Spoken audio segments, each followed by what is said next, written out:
through.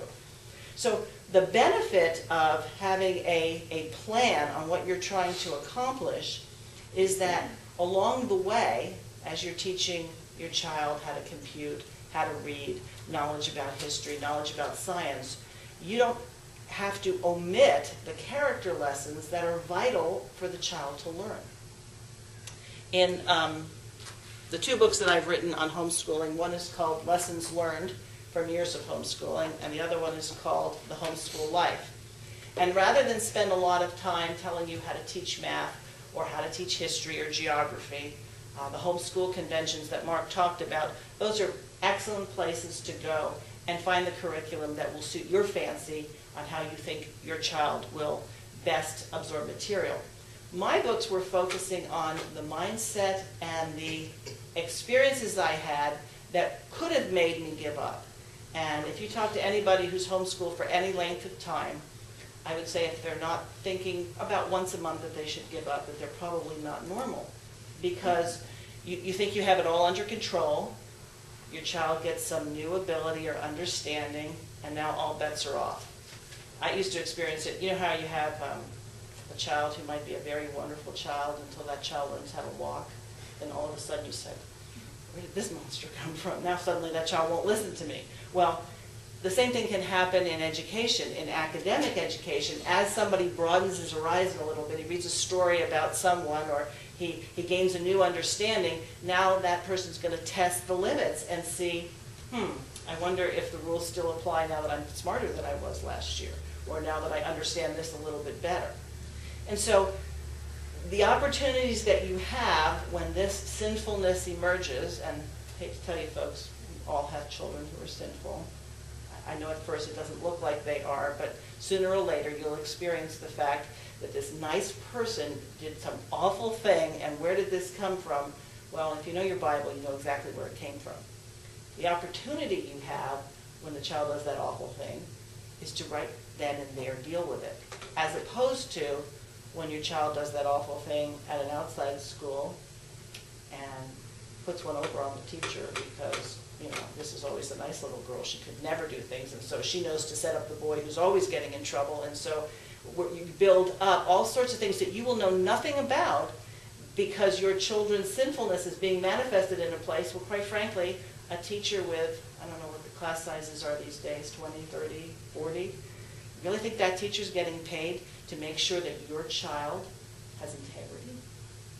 No, she's probably happy by the end of 10 months that, you know, nobody stabbed someone else and that, you know, we got through it and now she's got a couple of months off, right? So in having a plan on what you want to accomplish, the ideas of grade levels go out the window. Now you'll still, you know, if you put your child in a sports thing, you can't say, well, you know, he's second year college when he's 9 years old, I don't care how advanced he is. They're going to usually do things by grade levels. But you need to be asking yourself, what do I want to accomplish with my son or daughter this year? If I'm going to look at a school year as going from September to June, which in homeschooling you don't have to do. You could do year-round schooling if you wanted.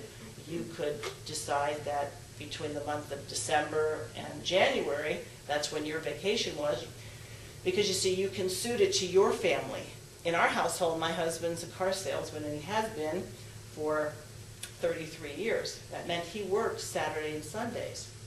So Monday was the day that was sort of like the Saturday for my kids, because that's when Dad was off and that's when he could do things with them. See, we were free to do that because that fit into our family life and our situation, and they got time to be with their dad. If we were trying to conform to everybody else's homeschool, we wouldn't have been able to do it that way. In the process, he got to develop a relationship with his children and come in as the principal sometimes when we were having rebellions in the ranks of someone who wasn't going to do what we asked him to do, or things weren't working well, or sometimes when I just needed a break. Because homeschool moms, apart from what the society would like us to think, are doing a very, very important job. Not a little important job, a very important job. That's why, quite frankly, a lot of educators hate us, because if we can accomplish something that they had to go to school for years and years, And a union wants to tell everybody that you have to have a master's degree before you can teach someone how to count, or before you can teach someone how to read. If we can produce good products that are responsible citizens and not, filling up the welfare ranks and everything else, then what does that say about the long road that everybody else thinks that you have to go on to be a good teacher? And you'll discover that some of the smartest people you'll ever run into are veteran homeschool moms. Whenever we've had some conferences where we've brought people in or whatever, my husband will come home and he says, "You ladies are an intimidating bunch. I mean, you know about learning styles, you know about the different ways to approach math or chemistry, audio learners, kinetic learners, visual learners." He's saying, you don't see that in a regular day school setting, because quite frankly, the teacher doesn't have a lot of opportunity to figure out what's the best way your child learns. And you're the one who's going to want to make sure that your child is behaving properly, is not a burden to other people, knows how to be honest and loyal. No one else is going to be able to know the intricacies that you've learned of your children during the years before they would even be considered school age. And so, as you outline the program of what it is you want for your school, you may need help. You may need somebody to help direct you. And that's one of the reasons that now, since my final homeschooler has graduated from high school this year, I've begun a program of mentoring homeschool moms.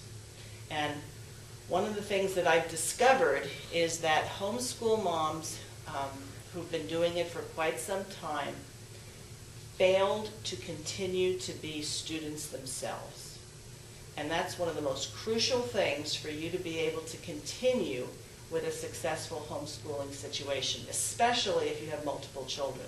It's easy to be gung-ho with the first. By the time you're on the 7th or the 8th or the 9th, I don't know if anybody has that many, but where I come from, we have families that have 10 children and 8 children and extensively. How do you keep it fresh? How do you keep it so that you feel that you can still engage in the material? By becoming a better teacher. And when I start the mentoring program with people, a lot of women think that what I'm talking about is they have to learn, how to teach math, or they have to get really good in geometry. And what I usually tell them is, no, what you need to get really good at is understanding how the Bible relates to all of life. Then, when it comes time to selecting curriculum, then when it comes time to decide which course of action you'll take with your child, you'll have a benchmark to be able to say, is this biblical or not? Is this something that honors God or not? Is this something that will help my child